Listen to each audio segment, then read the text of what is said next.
And when it was all over, we made a 30 by 40 of the picture. Nice, saw it. She framed it and gave it to the guy.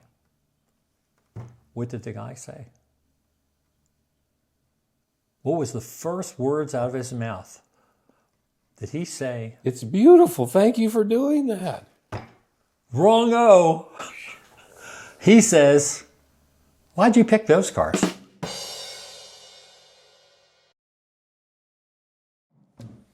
Well, hey, good morning. I'm Barry Staver, my pal Joe Farace here, and this says podcast number 10. Number 10, man. We've reached the 2-digit mark. That's cool.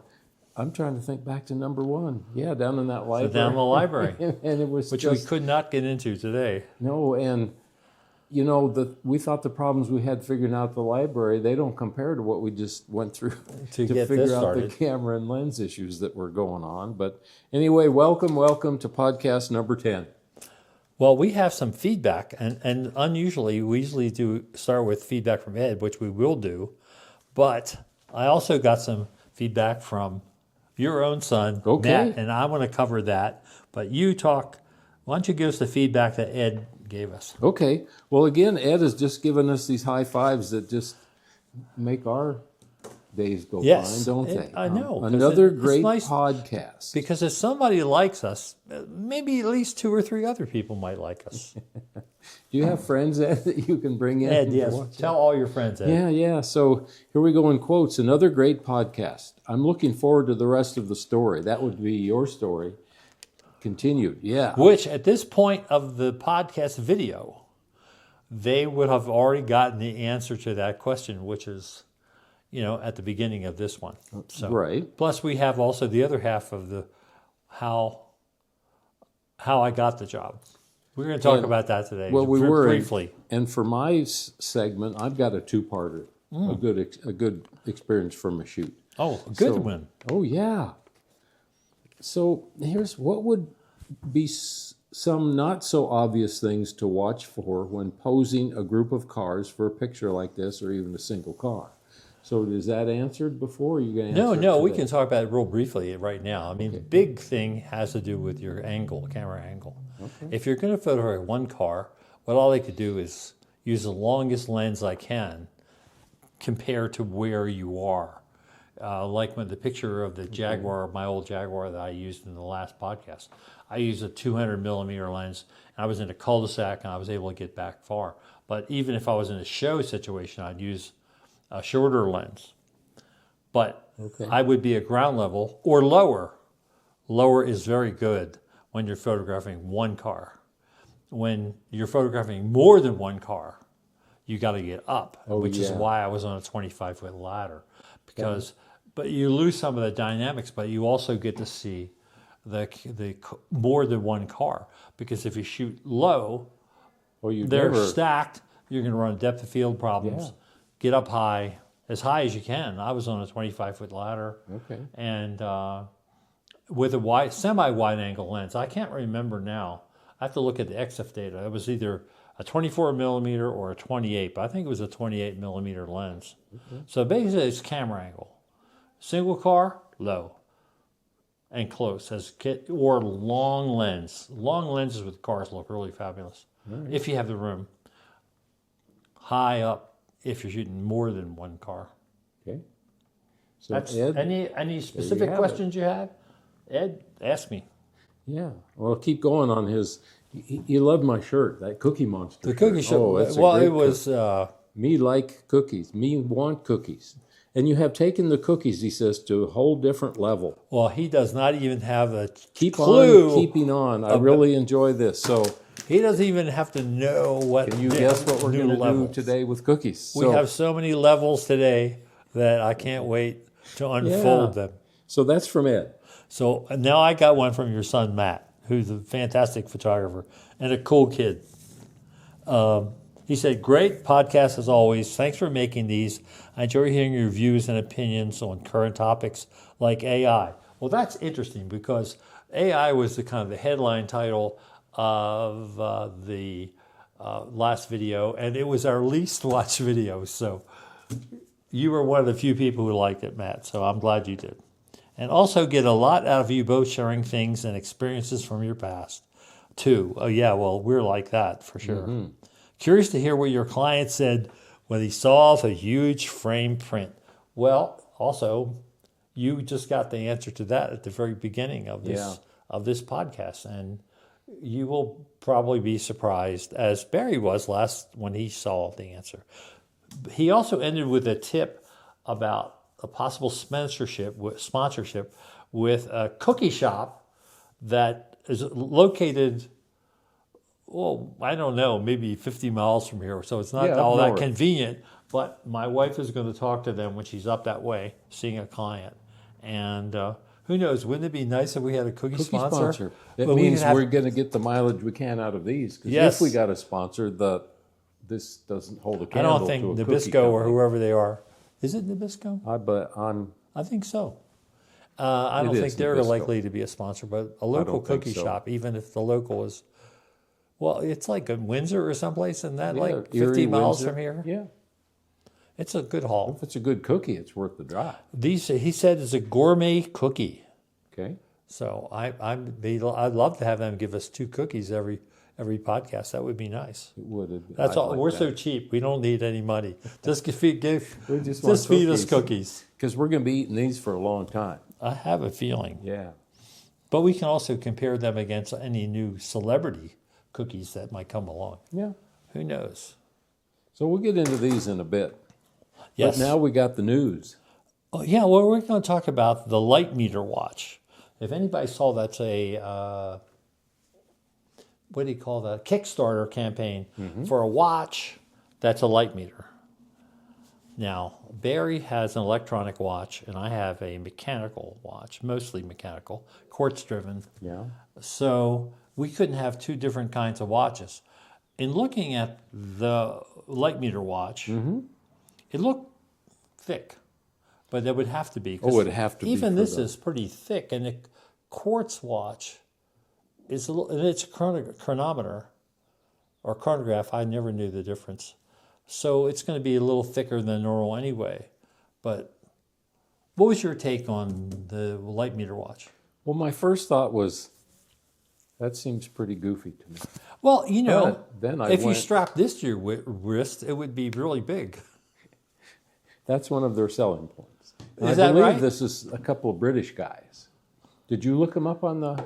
I didn't look them up. I looked up their Kickstarter. Yeah, right. I went to that, and then it took me to their... how they have a got website together and have been doing other projects. But their reasoning for this watch was to be able to go out and practice taking light readings when they're walking around, even without a camera, was one thing I read in there, which seemed to me, Why do you care? I want to learn more about lighting. It's not like your thermostat in your house, where you want to keep it where it's comfortable. Exactly. They talked about many uses, from the beginning photographer learning light to the professional. I would think that for the beginning photographer, it would be very useful. And it doesn't seem like it's very expensive. They had it in English pounds. I think it boils down to about like $180. Yeah, it was originally $200, and they had it crossed off, and for the Kickstarter, it was like $143. Yeah, I think it's like $180 US dollars right now. All right. I love watches, as you know. I'm tempted, you know, especially with film cameras. Yeah. If you get a good film camera that has a nice mechanical shutter, so you only use a battery to either power them to meter, or it doesn't have a meter. I mean, cameras didn't have meters. You look at cameras like their early Leica rangefinders; they didn't have any. Early Nikon rangefinders didn't have and meters. So you were using a handheld meter like this, or those little tiny, little Gaussian ones. Yeah, but you know, I don't even know. I hope Gaussian still makes meters, but I did a thing on spot meters the other day. I have a post coming up tomorrow, which is probably going to be a couple of weeks ago for anybody watching this, but in talking about different kinds of metering, spot metering, matrix metering, and averaging, center spot, all that kind of stuff. And I only Sekonic is the only people who make a spot meter these days. Isn't that interesting? That's kind of it. Pentax used to have. Pentax used to have a really good one. Wonderful spot meter. And so did Minolta. The Minolta, but the Pentax was like the classic. And all the zone system guys were really into it. I used to have one of those. I had one of those. Did you? Oh, yeah. They were really good if you were shooting from a distance of a performance or a speaker up on stage on a podium. Because if the background was really dark, your basic in-camera meter would be way off. That spot meter was right on. When I did runway up in New York Fashion Week, that was especially a case where the only thing that was lit was the runway. Right. The audience is pretty much in darkness. It's pretty black. In fact, I show an example of one of those pictures that was shot on the runway. But the watch is not going to help you with that. No, it's not. And it does a reflective reading, the same as the cameras. And for me, whenever I'm doing handheld, I always want the incident reading. It helps me far more to see the light that's hitting the subject, not what's bouncing off. Because even in cameras, you get out, and they're getting far, far better with the meter averaging. But a snow scene, let's say, or a dark scene. But some cameras have off. spot metering built in. Right. Mine do. I don't know that I've ever used it. Oh. But I can tell you. But this is just the go-to. Incident is the big thing. On your wrist, it's only going to be a reflected meter. Right. And I don't remember taking a reflected meter reading in a long, long time, even though using handheld metering, I almost always use incident. Sure. It did a better job. These guys that made the watch are talking about it's more convenient, it's not as bulky.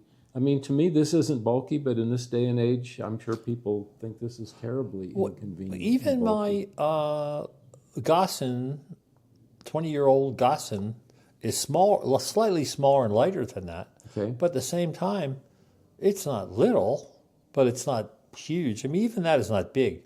Right. Do you remember the Gossin Luna Pro? That was a hefty hunk of machinery. Oh, it was. I remember. But it also would do incident readings. That's what I used to use back in the day. This is also a flash meter. I think almost any modern meter is also a flash meter. Oh, is it? Okay. Yeah. Because it's easy to build in. Yeah. Yeah, because I've used it. And certainly that wristwatch is not going to be a flash meter. No. Because you could even plug the old PC cord into this. Oh, my goodness. So it takes it back a ways. What do you think? Is that a buy for you or non-buy? Oh, non-buy. No. For me, it's a maybe buy. Yeah. It is a maybe buy? Yeah. Oh, because you like watches. Because I like watches. Yeah. So now we are at the point which everyone has been waiting for. Cookie time. Especially Ed, because he wanted to say, he said, what did he say? What are you... We've taken him to a whole different level. Yes. Is one of us, I don't remember, Joe, if it was you or me, read about the difference in Costco Oreos versus the basic on-the-shelf Oreos. And there is a chemical difference in the recipe. So we decided we would do a taste test and see if we could tell the difference. So then the other choice is... Ingredients. We're going to talk about ingredients, are we? At some point we will. Okay. At some point. Well, did he look? And so I was thinking a blind taste test, but that would involve so much to put them in little packages and label them, and we're just going to eat them. That's a lot of work. We're just going to eat them, right? We're going to eat them, and we're going to have tea to drink with it. Because my tea won't be ready before I have to eat a cookie. Well, pardon my fingers, they're fairly clean. Well, now you mix them up. Do you have? No, I didn't. They go like that. Do they look any different? To me, I see a slight color difference. Oh, you're right. This is darker. Yes, it is. Which one is that?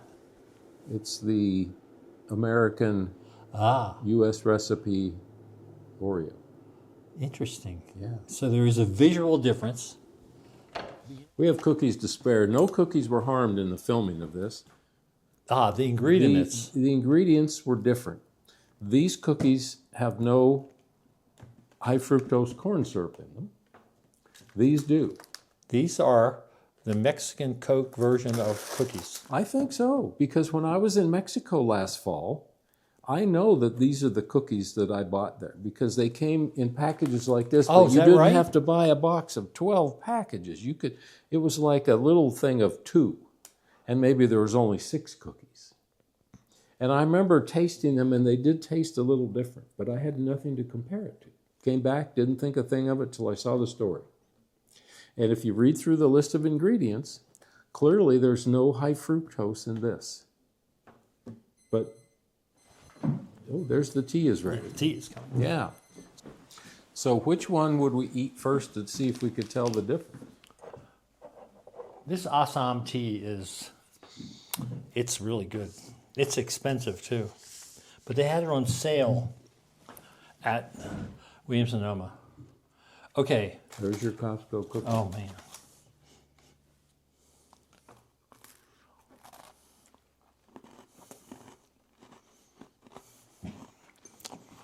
You know, We'll just crunch away. just my memory,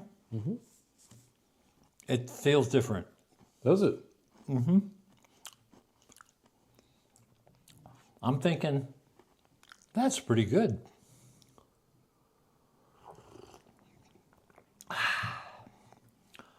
So now it's time to try. All right. I really like that. Yeah, yeah. Well, good, because I'm not taking all those home. They'll last you a while if you need a cup of tea for every 2 cookies. Again, I don't do math in my head very well. I don't know where that's at. They feel different, I'm telling you. It does. Did you get that vibe right away? I got the vibe when I ate one in Mexico. And I couldn't explain it. It was just different. Because from all the years of eating these, you get used to a certain We have an taste and expectation. texture. Uh-huh.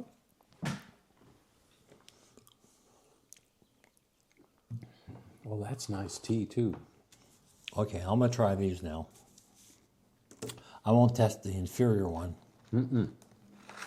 No, throw that out. Is that one made okay? Yeah, this Quality is, control? let's see. That's good. We're rolling, but we found an Oreo that was manufactured incorrectly. It did not meet quality control standards. Well, I'll tell you just right sad. now, it's less sweet. Less sweet? Yeah, This one. yeah.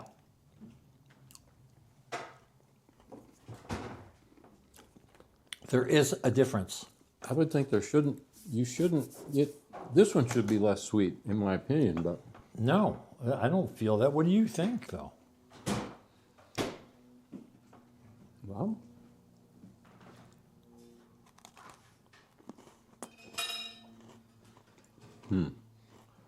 I can't really say for sure. And we can't just keep eating them because our taste buds will be all screwed up.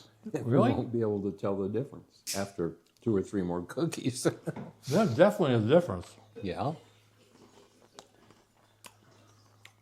Well, I said, and Ed agreed in the previous email, Yeah. there's no such thing as a bad cookie. Okay. So now we can we're move liking on these. to actually talking about photography. We could. So Oh, you got part I'm going to 2. go first. I'm going to talk about how I got this job. It's going to be very short. Okay. But it turns out this woman approached me, and she was the sister of a friend and a sister-in-law of another friend. And she said, she laid out the project to me with those actual cars that we talked about last time. And I said, well, how much would you charge me to do that? And I said, $2,500. And she said, oh, I can't afford that. I said, well, I'll do it for free. Well, no, I got to pay you something. $2,500. No, I don't want to pay $2,500. I said, well, I'll do it for free. And then she said, no, I got to pay you something. Okay, pay me $2,500. And that went on and on. And finally, and the reason, first of all, the reason why did I agree to do it for free? two things. Number one reason was I thought it'd be fun, and it was maybe fun. I don't know. I like the results. You can watch our last podcast for the details on that.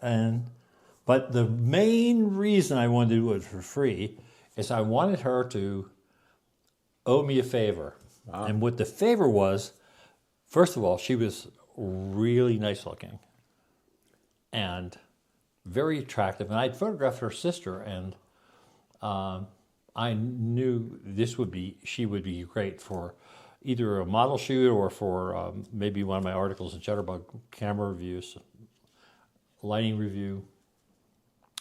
And so that was the main reason I did it, because I had already done a favor for her before, and I figured this would lock it in.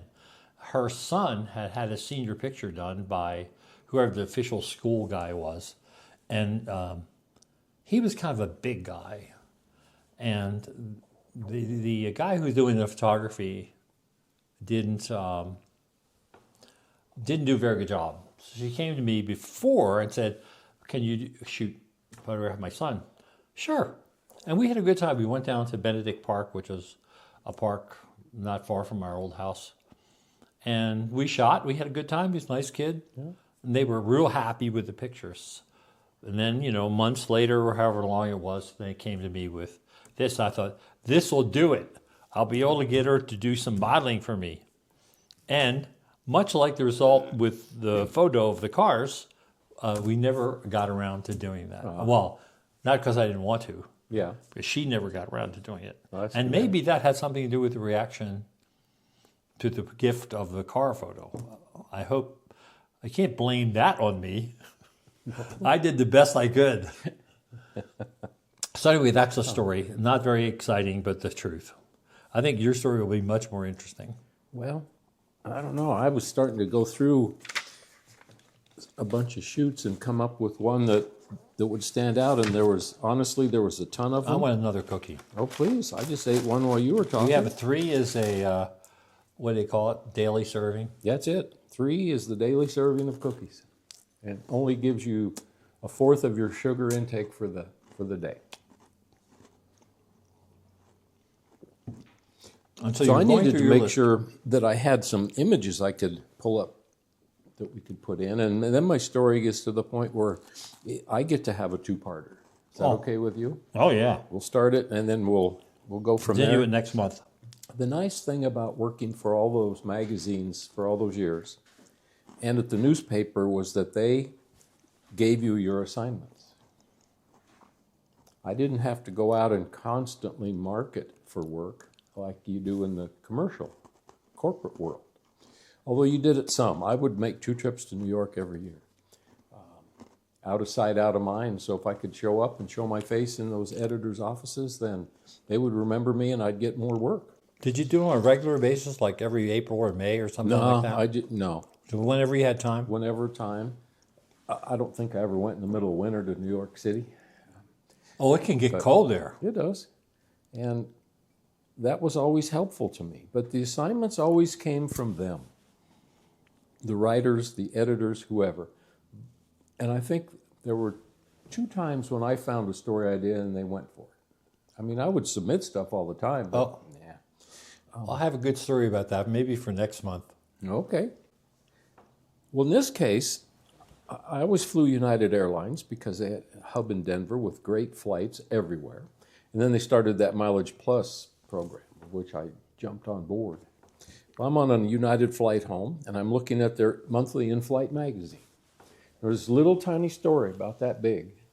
Talked about this Project Orbis. Orbis? Orbis. Flying Eye Hospital. Wow. Their peg for the story was that they had donated one of their older jets to this project, nonprofit. And they talked it up. And I looked at that and I read that little tiny blurb and went back and researched it some more. It was a flying eye hospital that flew around the world to different... The hospital was actually in the plane? Yeah, they had a couple of operating suites in the plane. It was retrofitted for exams and surgeries. They would fly to third world countries. They had a staff of nurses that stayed pretty much with the program all the time. but they would bring in eye specialists from around the country. Like Doctors Without Borders, Yes. but for eyeballs. A guy wants his part of his 2-week vacation is to jump on board and meet up with this group and do some surgery and get to see part of the world he wouldn't have seen before. And the magazine was pretty hesitant because People magazine always featured a person. There wasn't an individual person to feature. And I don't remember, it caught some editor's eye. Well, it's a cool idea. It's a great idea. And I looked it up and it's still operating today. No kidding. They were headed for Morocco for 3 weeks in Morocco. And the picture editors agreed to let me go to Morocco to photograph. Did they let you on that plane then? No, it was already there. Oh, it was already there. I So flew you on it into when Morocco. in country they flew. So I had to get there. And the easiest way to get there was out of New York on Royal Air Morocco. That's the official airline of Morocco. Yeah. And it was such an incredible experience that I journaled that as I went along, and I still have the couple pages scrawled out of. I don't think there were chickens on board the plane, but it was that kind of an atmosphere of third world airline, third world taking you there. I bought the ticket from New York to Rabat, the capital city. And the arrangements were made, back then there's no internet, there's none. It was done by telegraph. Fax? No, not fax for that kind of stuff from overseas. But bottom line is I had the ticket to get from New York to that city where I was told that I would be met and gotten the rest of the way to where the plane was down in the really southern part of the country at the western edge of the Sahara Desert. Wow. I was the only English speaker, I believe, on the plane. Everyone else spoke Arabic and some French. We land at that country.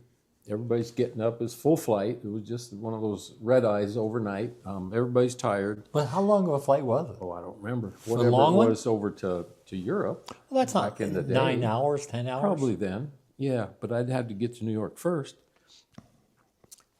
There's an announcement on the intercom, which I could understand not one word of it except my last name. And I hear my last name. Usually they make those announcements in English, but No. And not there when you're deplaning in Morocco. So I'm working my way up to the front, and I'm seeing, as I'm getting close to the front, there's either 2 or 3 military men standing. Khaki, the green uniforms. guns? Sidearms. They didn't have the big ones. And I got up to the front, and clearly I was about the last passenger off, and they were there to escort me somewhere. And I thought, Well, that's where cool, am I actually. going? What did I do? What's happening? They walk me around, and they take me into this really nice lounge and sit me down and ask me what I would like to eat or drink. Oh, And I couldn't understand a word or anything. And, I'd always learned that you're careful, you don't drink the water, whatever it is. And I don't know, but I got a bottle of Coke and some fish and some bread. That was my meal, and it was delicious. And I had no idea how long I was going to sit there. They brought me a ticket to get me the rest of the way. You have to remember that back then tickets were handwritten. There was no computerization of any kind. Somebody had to write on that ticket where I was going. They handed it to me, and the time was in certainly military, 24-hour time on most of those things. And they got me and took me to the gate. And I got on, it was a commuter jet. It was one of those 2 seats and 1 seat. I don't remember I don't know planes. And I got on the plane, and I was trying to ask people if I was on the right plane. I would show them my ticket, and everybody ignored me. Nobody would answer or help me. Plane takes off, flies and flies, and it lands. Most of the people get off, and I'm thinking, is this it? No, there's one more stop. And finally, you still have all your photo gear, right? You're carrying it all in of it. backpacks or whatever? That and check luggage. I'm going, what am I going to do now? Finally, one of the flight attendants looked at the ticket, and she just was doing this, like, don't get off. So I stayed on the plane. You had to go somewhere else. We went to the next little tiny town called Laayoune, Morocco, and landed, and I got off, and there were some people there from that project. So I was in the right Thank place. goodness. Oh my God.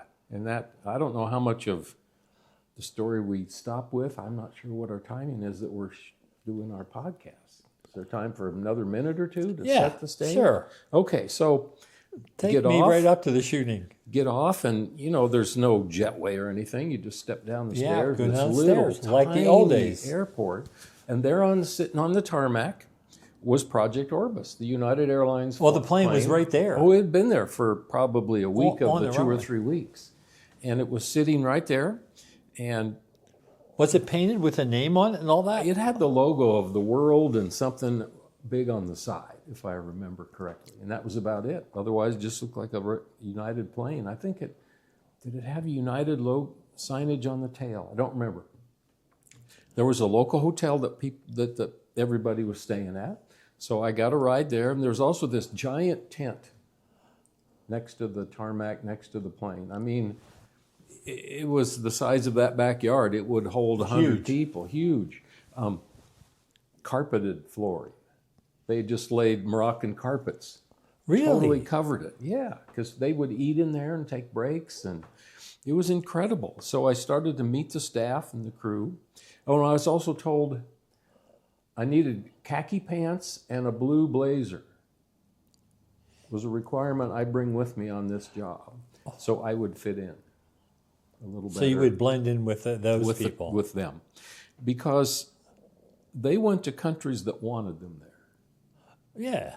The government of Morocco was bending over backwards for these people, doing whatever they wanted. They revered everybody that was part of this project, which in the second part, when I left the country, will tell you how I was able to blend in with that sport coat and the tan pants, because I became a doctor. Oh, cool. Doctor. Dr. Staver. And they push everybody else aside so I could get through customs and leave the country. So I get there and I get used to everything, and I don't know how they selected patients, but most of them needed cataracts. They would have people lined up.